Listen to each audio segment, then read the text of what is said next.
Hello दोस्तों, राधे राधे।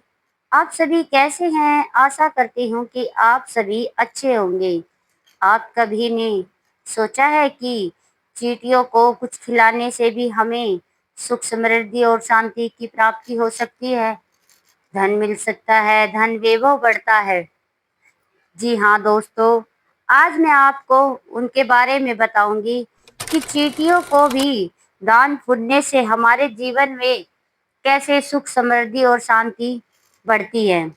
चलिए दोस्तों, आज मैं आपको एक प्रेरणादायक कथा के माध्यम से आपको बताती हूँ। दोस्तों, हमारे शास्त्रों में कहा गया है कि घर की रसोई केवल भोजन बनाने की जगह नहीं होती, बल्कि वही घर का भाग्य भी तय करती है। जिस घर में प्रेम से भोजन बनाया जाता है, जहाँ जीवों को अन्न खिलाया जाता है, वहाँ माता लक्ष्मी स्वयं निवास करती है। लेकिन क्या आप जानते हैं कि कुछ ऐसी चीजें हैं जिन्हें यदि सही सही तरीके से किया जाए तो यह बहुत ही पुण्यदायक मिल होती है। यदि सही समय पर सही जीवों को खिलाया जाए तो घर में सुख समृद्धि और शांति और बरकत आने लगती है। जी हाँ दोस्तों, आज मैं लेकर आई हूँ कुछ ऐसी ही वीडियो आपके लिए।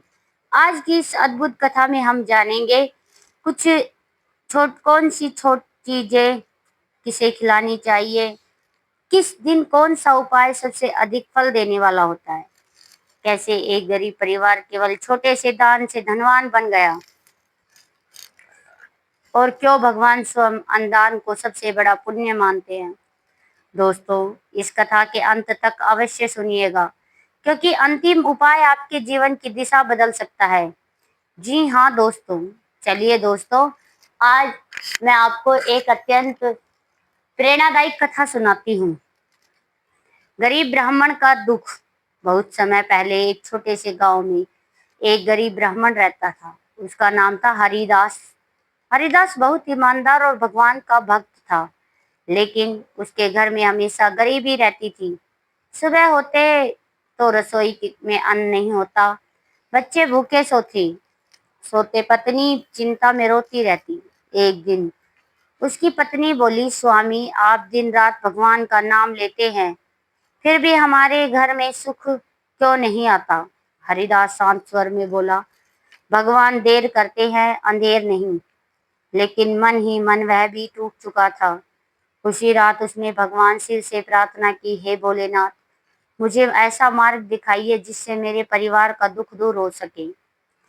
तभी वहां एक साधु का आगमन हुआ। अगली सुबह उनके दरवाजे पर एक वृद्ध साधु आए। हरिदास हरिदास ने उनके चरण धोए और घर में जो थोड़ा बहुत था वही भोजन उन्हें प्रेम से खिलाया। साधु प्रसन्न हो गए। उन्होंने कहा, वत्स, तुम्हारे घर में धन की कमी नहीं बल्कि पुण्य की कमी है। तुम केवल अपने परिवार के लिए सोचते हो। जिस दिन तुम दूसरों को खिलाना शुरू कर दोगे, उसी दिन से तुम्हारे घर में लक्ष्मी आने लगेगी। हरिदास ने पूछा, गुरुदेव, मैं गरीब हूँ, मैं किसी को क्या खिलाऊं? साधु मुस्कुराए, दान धन से नहीं, भावना से होता है। फिर साधु ने उसे कुछ अद्भुत उपाय बताए। गाय को रोटी खिलाने का बहुत ही चमत्कारी उपाय बताया। साधु बोले, हर सुबह पहली रोटी गाय के लिए निकालो। शास्त्र दोस्तों, मा, शास्त्रों में गाय को माता कहा जाता है। माना जाता है कि गाय में 33 करोड़ देवी देवताओं का वास होता है। हरिदास ने अगले दिन से गाय को रोटी खिलानी शुरू कर दी।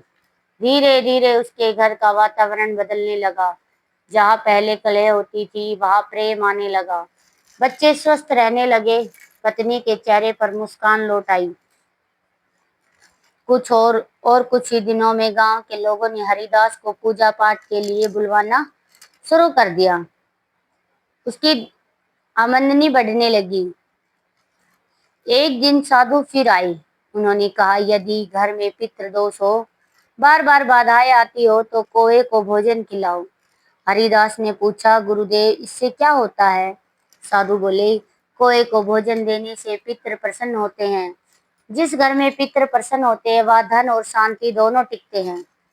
उस दिन से हरिदास रोज छत पर रोटी रखने लगा। कुछ ही समय में उसके जीवन की रुकावटें समाप्त होने लगी। दोस्तों, भगवान भैरव का वाहन कुत्ता माना गया है। साधु ने हरिदास से कहा, शनिवार को काले कुत्ते को तेल लगी रोटी खिलाओ। हरिदास ने ऐसा ही किया। धीरे धीरे उसके शत्रु शांत हो गए, बुरे सपने आने बंद हो गए, घर में नकारात्मक ऊर्जा समाप्त होने लगी। फिर वह दिन आया जब साधु ने उन्हें एक रहस्यमयी उपाय बताया। एक दिन हरिदास जंगल से लौट रहा था। उसने देखा कि हजारों चींटियां भोजन के लिए भटक रही थी। उसे साधु की बात याद आई।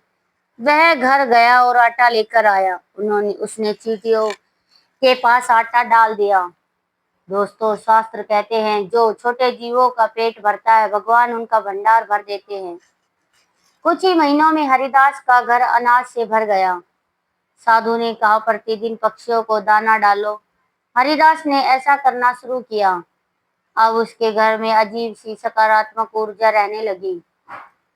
सुबह पक्षियों की आवाज से घर गूंजने लगा।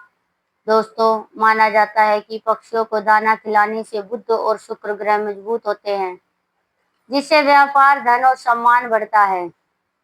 एक दिन गांव में एक बहुत ही गरीब बूढ़ा व्यक्ति आया। वह कई दिनों से भूखा था। हरिदास की पत्नी ने घर का आखिरी भोजन उसे खिला दिया। उस रात एक चमत्कार हुआ। भगवान शिव ने हरिदास के सपने में दर्शन दिए। उसने कहा, जो भूखे को भोजन खिलाता है वह मुझे भोजन खिला देता है। अगले ही दिन हरिदास के जीवन में एक ऐसा परिवर्तन आया कि पूरा गांव आश्चर्यचकित रह गया।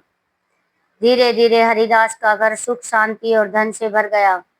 लोग उससे पूछने लगे, तुमने कौन सा चमत्कार किया?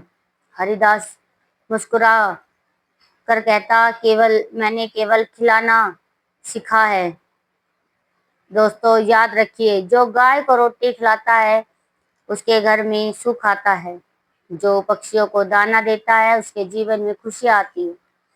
जो भूखे को भोजन देता है उसके घर लक्ष्मी स्थायी रूप से आती है।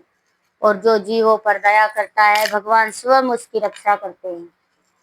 दोस्तों, अब हम आपको एक ऐसा उपाय बताने जा रहे हैं जिसे संत महात्मा भी बहुत प्रभावित हुए थे और उन्होंने भी यह उपाय किया।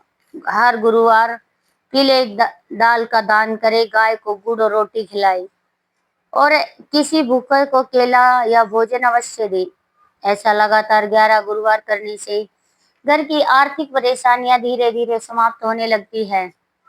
घर में शांति बनाए रखने का सबसे महत्वपूर्ण उपाय है, यदि घर में लड़ाई झगड़ा रहता है तो रोज सुबह पहली रोटी गाय को दे, आखिरी रोटी कुत्ते को दे और छत पर पक्षियों के लिए पानी रखे। कुछ ही दिनों में घर का वातावरण बदलने लगेगा। एक बार भगवान विष्णु ने नारद जी से कहा, जिस घर में जीवों पर दया होती है वहां मैं स्वयं निवास करता हूँ। दोस्तों, केवल मंदिर जाकर पूजा करना ही धर्म नहीं है। सच्चा धर्म है भूखे को भोजन देना, प्यासे को पानी देना और जीवों पर दया करना।